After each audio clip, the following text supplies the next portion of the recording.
Hello and welcome to the UFOcast episode 16. This week we're talking about Kill Straker. Kill Straker. Kill Straker. We're all going to be doing Mr. on voices in this one, which is fine. Hooray. Now, I've got a largely disappointing synopsis, which I'm sure we can start with, if that would be alright with you. Go ahead, Michael. So, in case this is your first time listening to the UFOcast, my name's Michael. My name's Luke. And we're going to be discussing Gerry Anderson's UFO from all the way through, because there was one season, and we're doing them all, and we've reached episode 16. Kill Straker. Here we go with the synopsis. Following hang on, before you do that. Okay. Kill Straker, exclamation mark. Of course it is. If only I'd written it down that way. Well, in keeping with the accuracy of my synopses, there is no synopses. There is no exclamation mark on this. And there's no exclamation mark on the Blu-ray menu. Oh no, there is. It's my eyes. It's my eyes. I can't see it. I can see it now. I'm actually down to buy a pair of readers. But that's beside the point. Okay. Following a UFO attack on Paul Foster and Frank Craig in a lunar module, these two previously loyal men begin to wage a campaign of words against Straker, alleging that he is incompetent and obsessed with his command. Things become more serious when Craig attempts to murder Straker, but he fails. Foster then provokes a showdown with Straker, and a battle that Straker wins. During psychiatric treatment, Foster reveals the strange truth: the UFO attack has subjected the two men to a deep subliminal impulse which made them intent on destroying Straker, which would weaken Shadow and leave Earth vulnerable to imminent outer space attack. That's the entirety of the synopsis. I'm sure there's actually more to the plot, like the end bit, which is important. Yes, which is important and possibly the most interesting part of the episode. Yeah. But anyway, that's the disappointing synopsis. Hooray! Again. Yes. I must admit, I actually really enjoy reading those because you just makes you go, that's not quite it, is it? Well, I think we should just say that having never attempted to write synopses of these stories before, that I'm not sure I could do it. No, that's true. To be fair, right, I've just written, there's my novel Geek Myths, which I had to create a synopsis for in order to send it to agents and publishers and things. And writing a synopsis was harder than writing the novel. Well, not quite, but it was a totally different skill set, and it did my head in. It took something like 9 attempts to to get the whole thing, all 98,000 words, into like one side. Yeah. Without me feeling like I'd just betrayed everything. So I completely get it. It is a difficult thing, so I'm not taking the mick that much. But I am enjoying the fact that we're going, ooh, that doesn't quite sound right. Oh, yeah, it's ridiculous. It's like people who pick on showrunners on TV or people who think they could be the England manager. It's ridiculous. It's like, oh, yeah, I could do that job dead easy. Yeah, that's why I'm sitting in a pub with a pint and somebody else is doing the job. Yes. Yeah. So I understand it's a difficult task. Moving on. Yes. So this is, as I said last week, that was all about the aliens trying to get Croxley to kill Straker and Freeman. This episode is called Kill Straker. This is about them trying to get Paul Foster and Craig, who we've never seen before. And if I'm remembering this correctly, there is another character called Craig who is coming up in a few weeks. Who, well, I don't want to spoil that episode for you, but I think it's a surname that gets reused for shadow astronauts. Is it the equivalent of somebody wearing a red jumper? No, because the future episode with a character called Craig, and he's the titular character, and he gets much more to do. So I wouldn't say so, but yes, you're right. Frank Craig in this is very much the he's the one there to be there with Foster, so that when they get taken over, you can see what would potentially happen to Foster. No, it's much more easy than that. It's the royal family. It's the heir and the spare. It's narratively speaking, you need to try the test. You need to tie. Here's what you could have had.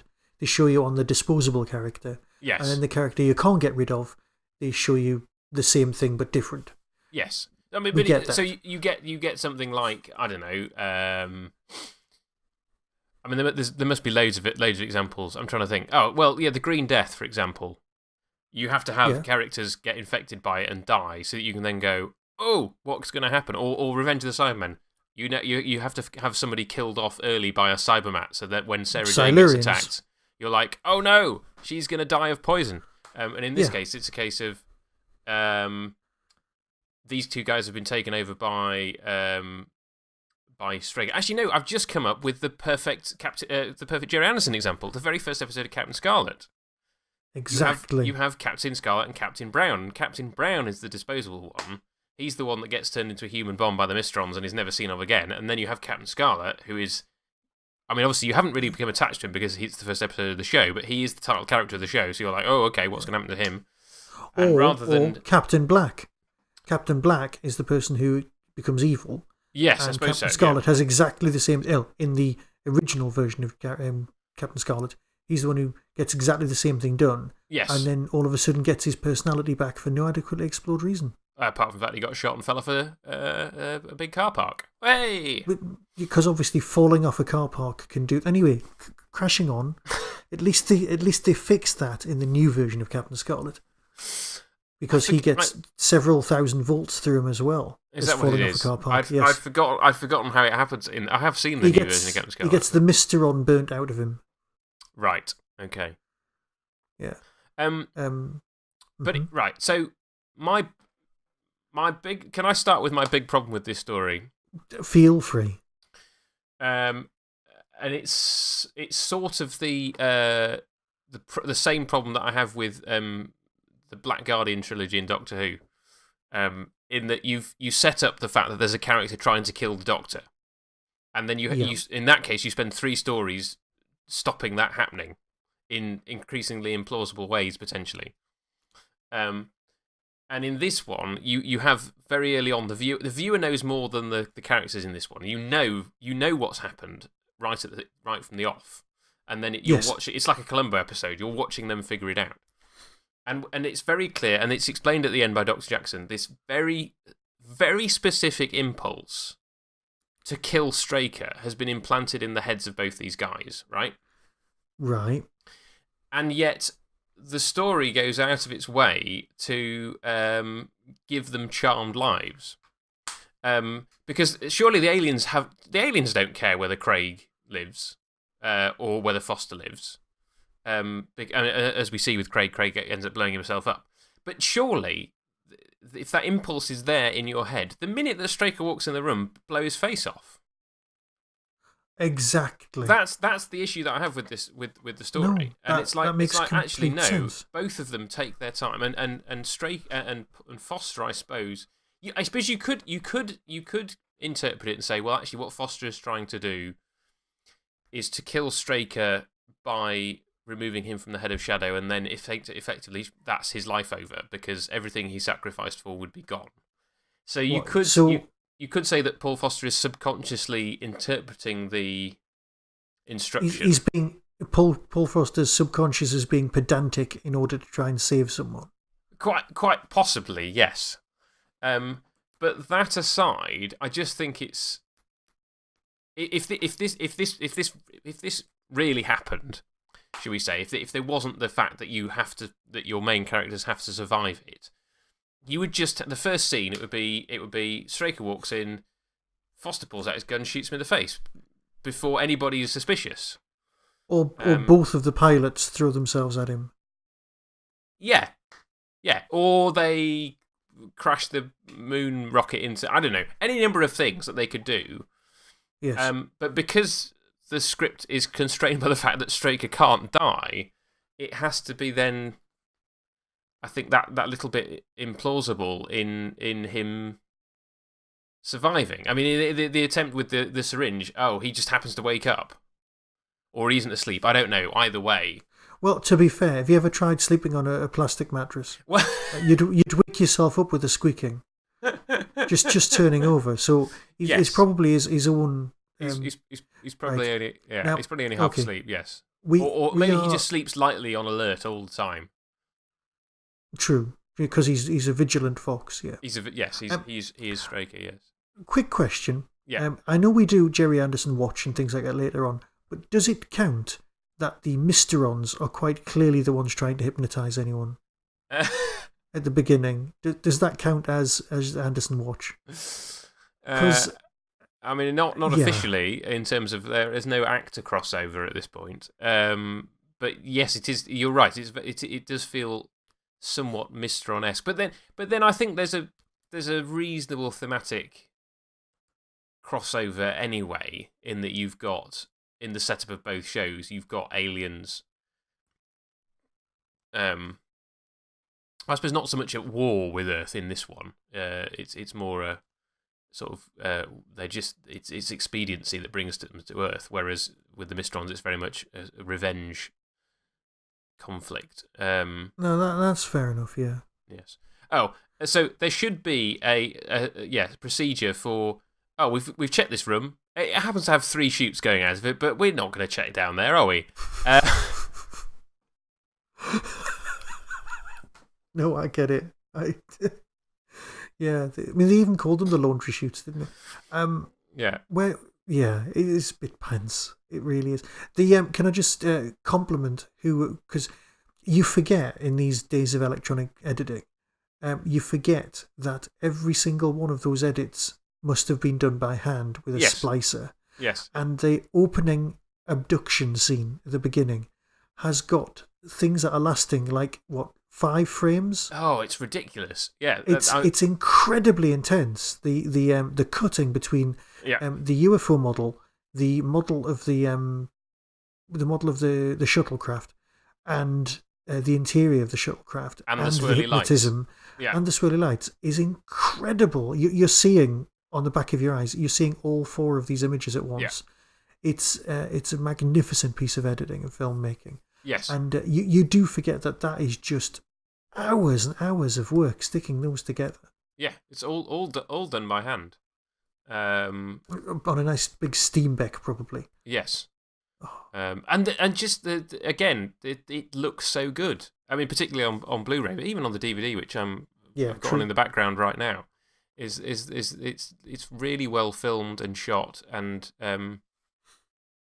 then you've got the bit where the lights go down, haven't you, as well? The lighting of that, the sort of intensity of what you can do on film, and why these shows still look pretty amazing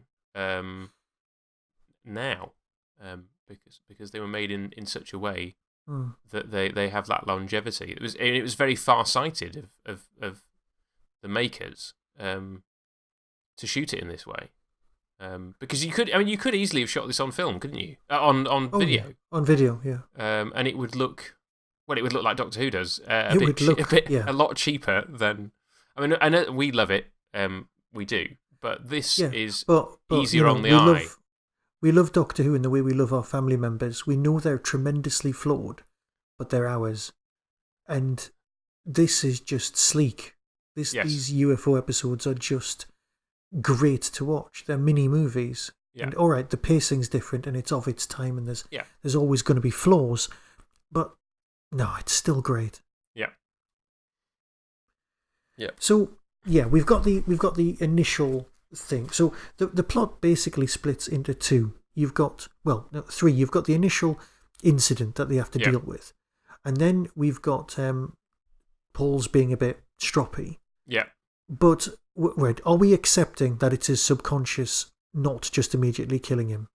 Well, I think you have to, because otherwise you have the problem that I outlined before, right. And that there's an element of, and I suppose the fact that Craig is the one that resorts to actually trying to kill him first, and one assumes they didn't have such a close kind of working relationship or whatever. And you could also kind of say, well, maybe Craig is more weak-minded or whatever. And so you can make the argument to say, well, actually, Foster has a good bond of friendship. Yeah. And in fact, there's an interesting sidebar on that in the Bentley book. I must admit, I've got a note to bring that up as well, if it's the same scene I'm thinking of. Is it the deleted scene that they never... The deleted scene where he was going to go out and get drunk? Yeah, interesting. Which they deleted because it was too far out of character for Straker, which I agree, I think it wouldn't have worked. But the idea that they were kind of going...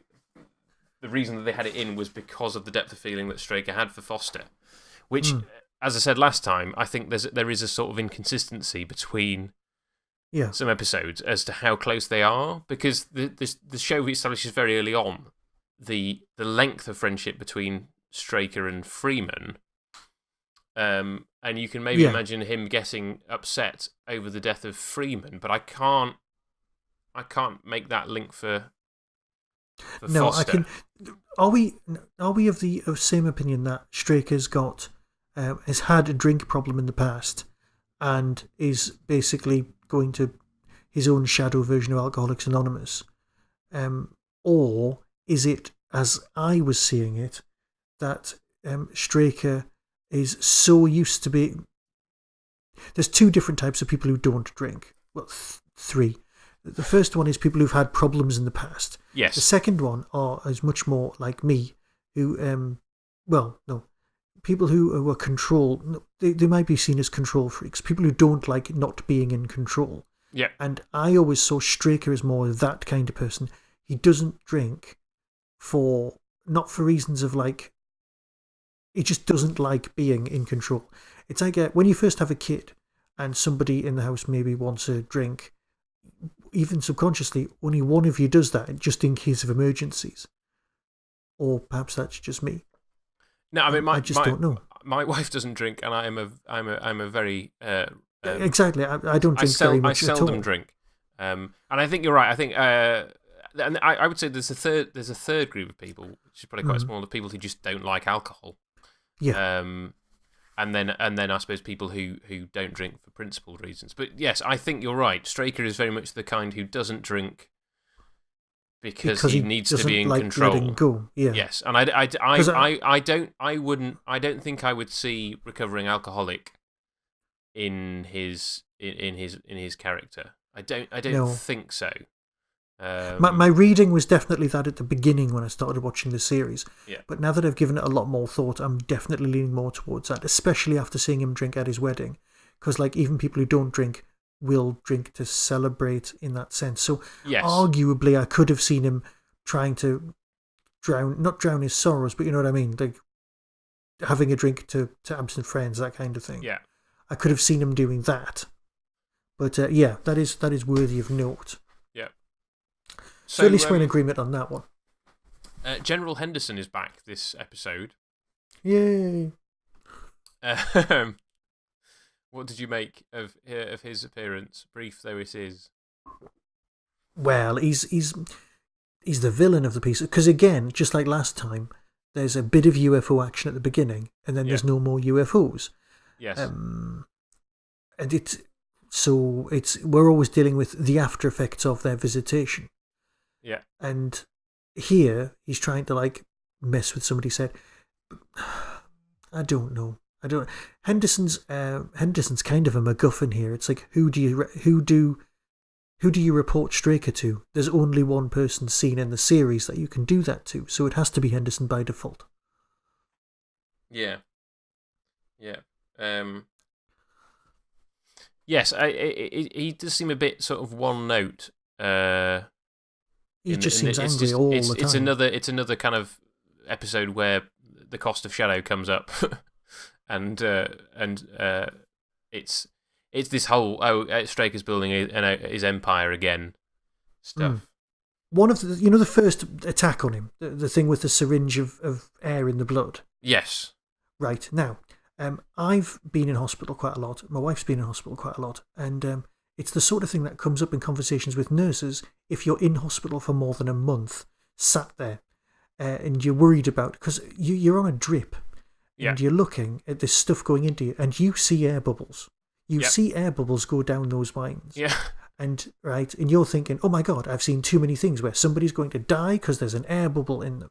Yeah. Right? And then you talk to the nurse, and the nurse goes, that's absolute nonsense. Right? The air, it would just go in your blood and it would just be absorbed. It would dissolve, yes. Yeah. Yeah. And they go, yeah. So what you do is you take that on board in your own head, so that when you're in hospital, you go, that's fine. I can see an air bubble down that pipe. Yeah. They know what they're doing. But in as soon as I'm watching a movie, you take that information and you lock it away. So you don't think about it. You don't think, oh my God, somebody's going to not die. Because they always do the thing where they squirt they push the plunger on the syringe so that liquid squirts out the top, so they know they're not going to inject you with air. Yeah, don't they? That's always a convention of injections. That's true. Whereas when you have an injection, that never happens. Well, mainly because the syringes are all kind of pre-packed with the stuff in them, aren't they? True. Yeah. But anyway, so that wouldn't have worked anyway.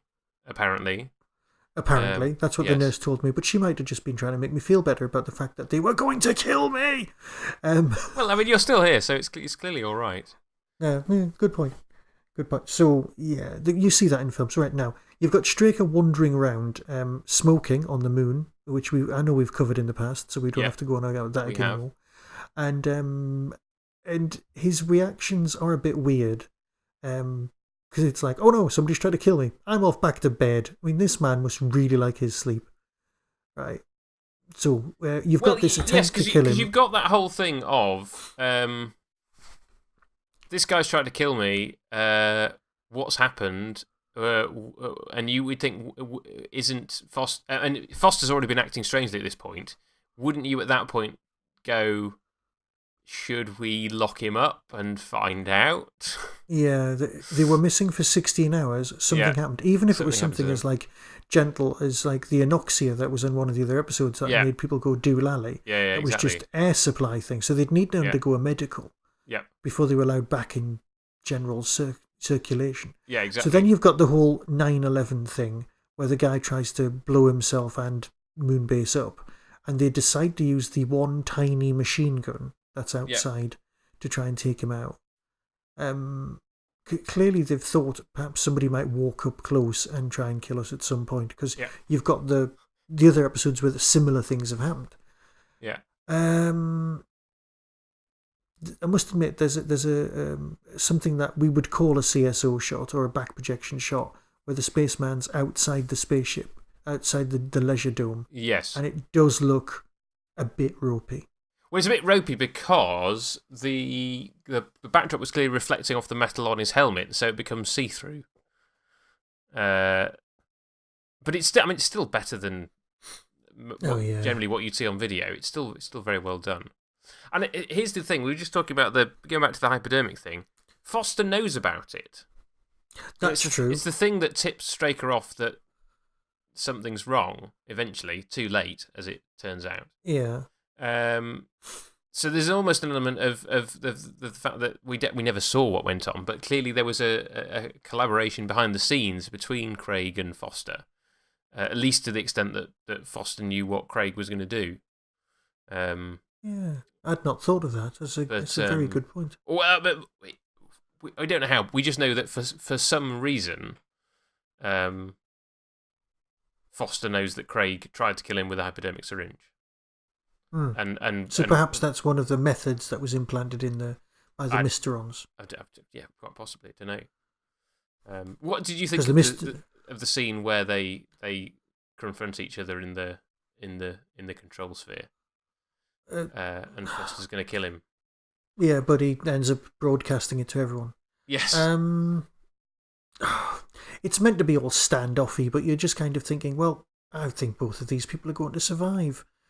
So the tension isn't as much as it could have been, but perhaps that's just me being blasé about the whole thing.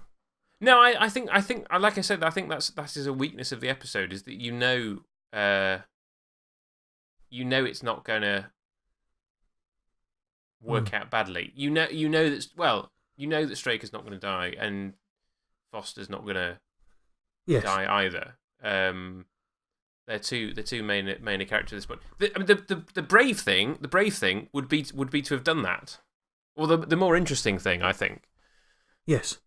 Well, I thought the explosion might have taken out some of Moonbase, and perhaps some of the other characters might have died. You know, like when the guy's about to detonate it and take it out, make it much more of an apparent threat. Yeah. But it also, that scene the scene you just described, has to balance the scene that happens at the end, where that's true. Straker has to, where he gives the command, nobody can open the door, we're going to be locked in here. Yes. We've 15 minutes where basically I can thrash him within an inch of his life and no one can say anything, because that's the kind of guy I am. Yeah. And then basically push him to breaking point, because that's Straker's technique for handling most things. Yes. But but it's a very, and I suppose that final scene underlines this.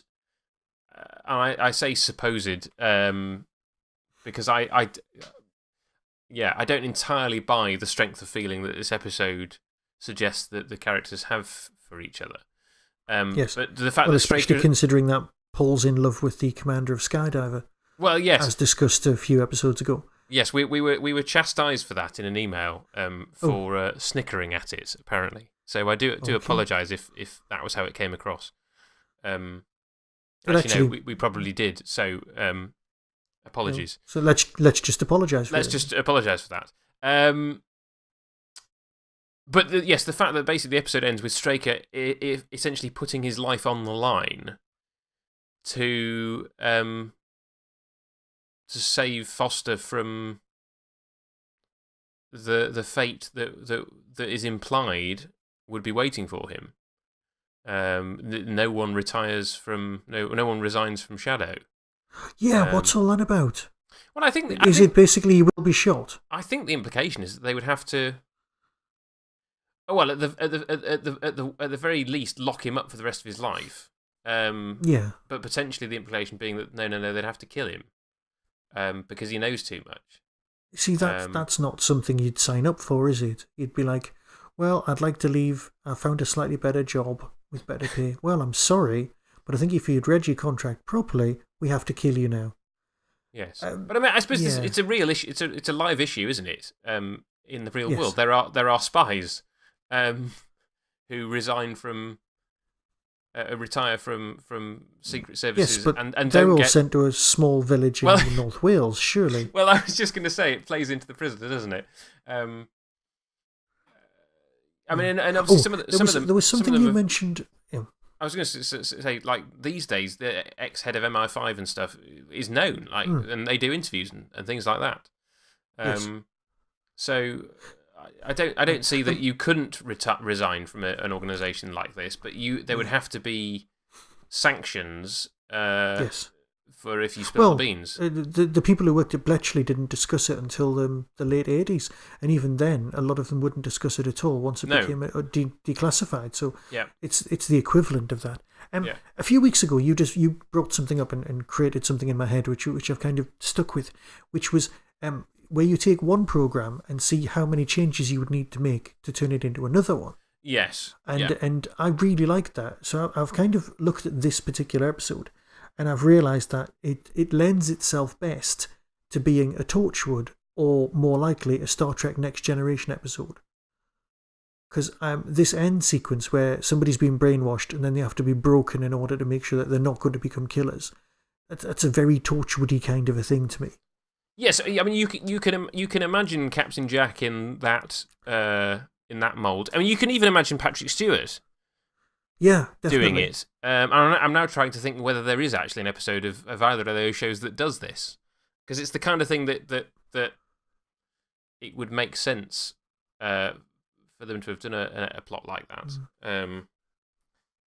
It felt like something that would have happened to Riker. Yeah, quite possibly. Well, there was lots of episodes like that. He definitely gets brainwashed into thinking he's in an asylum at some point, doesn't he? Oh, he gets brainwashed into all sorts. Yes. It's ridiculous. It's like, it must be Wednesday. The whole kind of, there's an impulse that's been buried in this person hypnotically and they're never going to be able to get rid of it thing. Or at least that's what Jackson's diagnosis is. Because Jackson's always right. Because Jackson's always right, yes, we know that. And so he's like, no, this impulse is buried deep. It's never going to go away. You could never be sure that he wasn't going to kill you. And so Straker's resolve is then, well, let's just have it out straight away. Let's put us in a situation. I mean, it's essentially what... we're full of Doctor Who parallels this week, aren't we? It's essentially what the Seventh Doctor does to Ace. in that he has to break her faith in him. Yes, in so the order for Hemovores her don't. Yeah. psychic field will break down and the ancient Hemovore can kill Fenric. And in this, it's a case of Straker essentially has to bully him and push him so far and be mean to him and put him under the threat of death, essentially, to try and get him to fight back and put him into a position where Foster will snap and shoot. All to prove the point that actually, under those circumstances, he won't.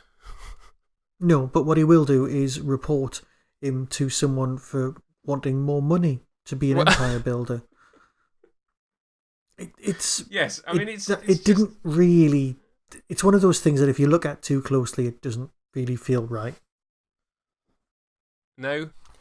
Well, not to me anyway. I don't know.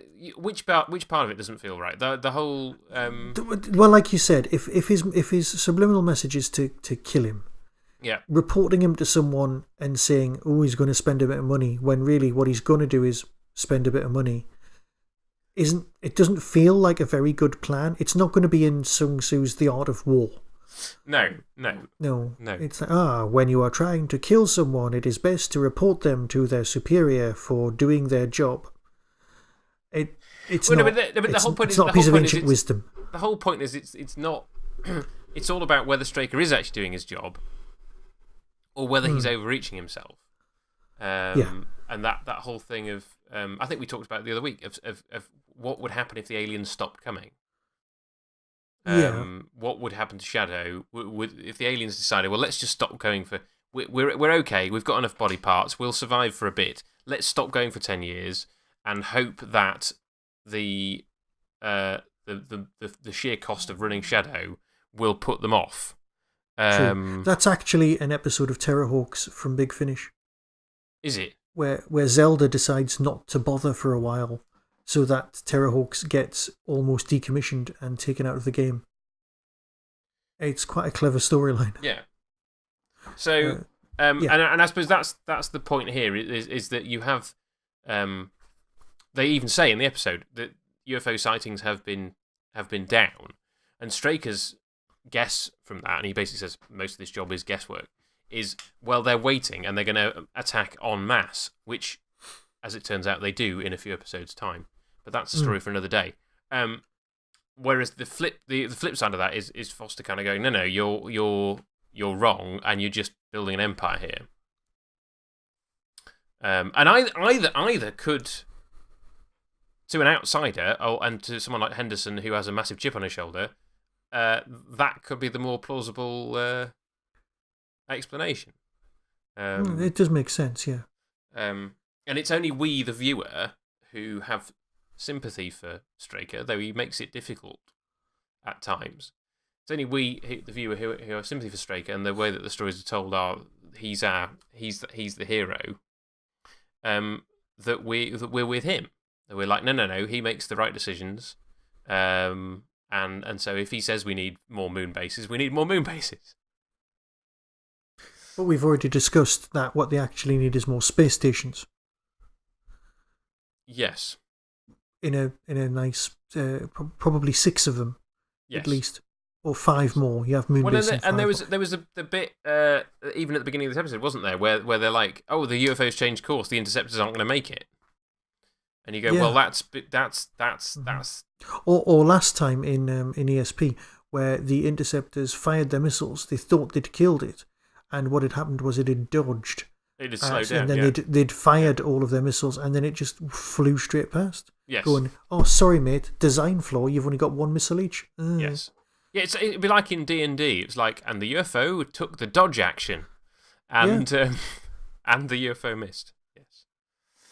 I wonder, could you do an RPG version of UFO?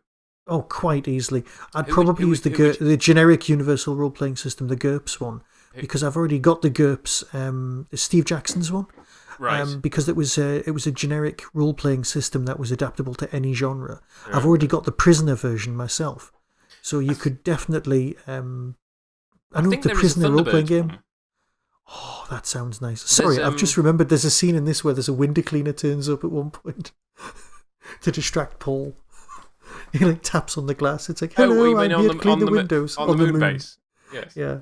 I just found that funny. Sorry, you're asking a question about No, I was RPGs. just saying, there's the Thunderbirds board game. I think at the same time the Thunderbirds board game came out 2015, there was you could buy a pack of cards which were essentially role-playing scenarios. And you could basically use the Thunderbirds board game board to kind of plot what you were doing, but it was essentially doing a role-playing thing with the different. You picked a scenario. I've never heard of that. That sounds so cool. I think it was only about a tenner to get the pack of cards. I don't know whether it's still available. I've got the board game, you see, so I could get it, but then I'd have to find a bunch of people who are willing to play it with me. I think you'll find that is an entirely different podcast involving Skype and some video. I'm sure it is. But anyway, what we were saying. Yeah. So if you were doing a UFO role playing game, yes, who would you want? And you were playing an existing character. Who would you want to play? I do like Gay on the Moon. I think she rocks. Right. Obviously, I wouldn't get to be Keith Ford. He'd have to be an NPC because he would be telling everyone exactly what's going on. Yes. No, I think you'd have to start off being a shadow mobile driver and work your way up. Work your way up. Yes. Yeah. But as an introductory scenario, you'd probably be best off doing what the TV show did, which was having a Paul Jackson character, Paul Foster character. Paul Foster character, yeah. To try and get into the organisation. Yes. Yeah. So, yeah. I'm giving this too much thought. You are giving it too much thought. I know what I'll be thinking about for the next fortnight. Yes. UFO roleplay. Yes. So it'll distract me from UFO 2020. It really will. I've just noticed that I think all the targets have bullet holes in all the same places, which suggests that they just kind of copied one lots of times. And didn't really think about the fact that they're supposed to have all been used differently. So, have we got anything else we need to say? I don't think so. No. Only that we're in this sort of in the way of shows at the time. You've basically reset back to normal at the end of the episode. Yeah. Like, Foster is fine, he's going to shoot Straker. No, he doesn't. Oh, it's okay. That means we've sorted out the impulse in your head and don't have to worry about it ever again. Yep. Welcome back to the crowd. Yeah. So, yeah. Is there anyone from Prisoner Watch? Yes. So, pretty much... we do Anderson Watch first. Well, you do Anderson Watch. Traditionally. Basically, everybody in this... pretty much is an extra. That we should talk about the writer. We can come to him last. And there is one person we should talk about in particular because he's going to be at ShadowCon. Oh, yes? Yes. So there is an extra called Alan Harris who plays one of the Interceptor pilots. And you can see him in the scene in the Leisure Dome when the lights go out and everything. Mm-hmm. And he's an extra in a couple of other episodes of UFO that we haven't seen yet. He's also an extra playing a photographer in Doppelganger. And he appears in 16 episodes of Space 1999 as various things. Which is quite a lot. Yes. He's probably he sounds like he's the Pat Gorman of Space 1999. Excellent. He's also an extra in all the original Star Wars films. All of them? Yes. Fantastic. Yes, he plays a different character in each of them. But yes, in Star Wars 4, 5, and 6, he is in. And then let's just quickly go into Doctor Who Watch briefly. He is an extra in The Face of Evil, playing one of the tribe, and he's a Vervoid. In Terror, one of the 6 Vervoids is Alan Harris, and he's going to be at ShadowCon too. So if you want to hear him talk about his time on a UFO, then come to ShadowCon too. Oh, he's going to have some great stories. One other person of note in Anderson Watch, and this is her second time, is Louise Pageau, and we talked about her in Court Martial. So if you want Right. our conversation on that, go back to Court Martial. And then Prisoner Watch, there is a chap called John Clifford who plays one of the Shadow Operatives. Again, he's an extra, and he's an extra in a couple of episodes of The Prisoner. So I think he's one of these people that you have to figure out who he was in this, and then try and spot him in the episodes of The Prisoner that you're watching, because he has no lines. But let's talk about the writer. Did you notice who wrote this episode? Well, I didn't, but according to my synopsis, if I can just read that, is it Alan Perry? No, that's the director. No, he's the director, yeah. I can't. Like I said, I do need readers. It's Donald James. Donald James, yes. So, if you just look at list of writers, Okay. he only wrote one episode of UFO. But Right. that would sort of belie the truth. And again, this a lot of this comes out in the Bentley book. So he was involved in shaping a lot of the early episodes. He commissioned people like Rurik Powell to write those episodes that we talked about weeks ago now. And so although this is his only credited episode, I think from what I've gathered, he either kind of came up with story ideas or co-wrote without being credited, or did kind of rewrites on a lot of the episodes in this block. And when I mean this block, I mean the first 17 episodes of UFO before the sort of production break. But do you know what else he wrote for Jerry Anderson? I must admit, I don't. Well, let's quickly rattle those It's off. going to be The Protectors. Yes, so 7 episodes of The Protectors, 3 episodes of Joe 90, 3 episodes of The Secret Service, 3 episodes of Space 1999. There's a pattern coming on here, isn't there? But Yes. I suppose the big thing, aside from UFO, is that he co-wrote the screenplay for Doppelganger with Jerry and Sylvia Anderson, which I think is in some ways what led to him working on UFO. No, that makes complete sense. Yeah. So, And also, yeah, he would know exactly all the props and everything, so that makes total sense. yeah. So, and before I read the Bentley book, I had no idea how significant he was. So I think aside from Tony Barwick, obviously who had a massive influence on this bit of UFO, Donald James is sort of second to that. I mean, from an American TV point of view, he's practically an executive producer. Yeah, quite possibly. It's difficult, isn't it, with what role equates to what role in different things. But he clearly had a lot to do with what was going on. So, right, we've got everyone listed. I think that's it. That's it for our watches this week. So, what are we doing next week, Michael? Tell us about next week. Well, next time is, and he quickly reaches for his book and turns over the page and then tries to read by the light of the moon, 17, Subsmash, an episode that does exactly what it says on the tin. Yes, and it's significant because it's as I just said, it's the last episode of the first production block of UFO. So the final 9 episodes are something slightly different. And also, that is very true, but also it's one of the episodes with the commentary on the discs. It is. It's the commentary from Ed Bishop, which is pretty good. Yes, I listened to it. It was one of his favourites, wasn't it?